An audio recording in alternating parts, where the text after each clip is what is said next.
Adani group की company Adani airport holdings limited करीब $1 अरब की इक्विटी जुटाने की सोच रही है। ये पैसा विदेशी निवेशकों से आएगा।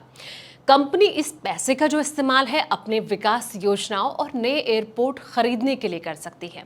इकोनॉमिक टाइम्स के अनुसार ये जानकारी दी जा रही है कि अडानी ग्रुप के CFO जोगेशिंदर सिंह ने दी है। चलिए जानते हैं इससे जुड़ी सारी डिटेल्स। नमस्कार, मैं हूं संध्या बिष्ट और आप देख रहे हैं the economic times Hindi.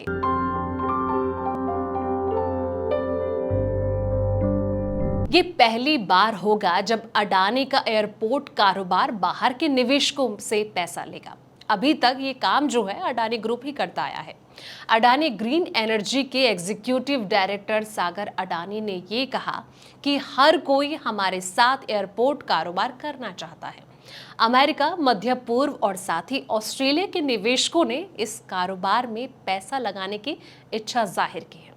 Sagar Adani group के चेयरमैन गौतम अडानी के भतीजे भी हैं। सूत्रों के अनुसार ये कहा जा रहा है कि अडानी एंटरप्राइजेस लिमिटेड के पास जो है एयरपोर्ट यूनिट का पूरा मालिकाना हक है।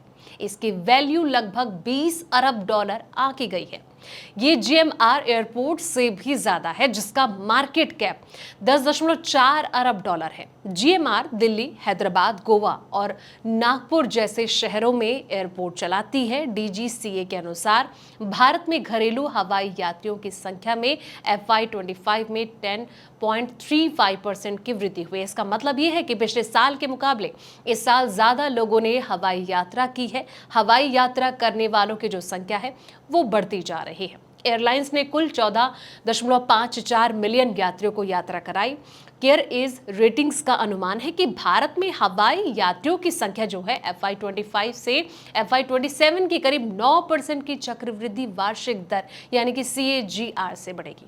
इसका मतलब है कि अगले कुछ सालों में हवाई यात्रा करने वालों की संख्या तेजी से बढ़ेगी और ये 485 मिलियन तक पहुंच सकती है। CAGR का मतलब हुआ कि हर साल औसतन 9% की वृद्धि होगी। AAHL के पास मुंबई, नवी मुंबई और अन्य जरूरी स्थानों पर एयरपोर्ट है। कंपनी अगले 15 साल में अपनी क्षमता को 3 गुना करने का लक्ष्य लेकर चल रही है। इसका मतलब ये हुआ कि कंपनी जो है वो ज्यादा से ज्यादा यात्रियों को संभालने के लिए तैयार रखना चाहती है।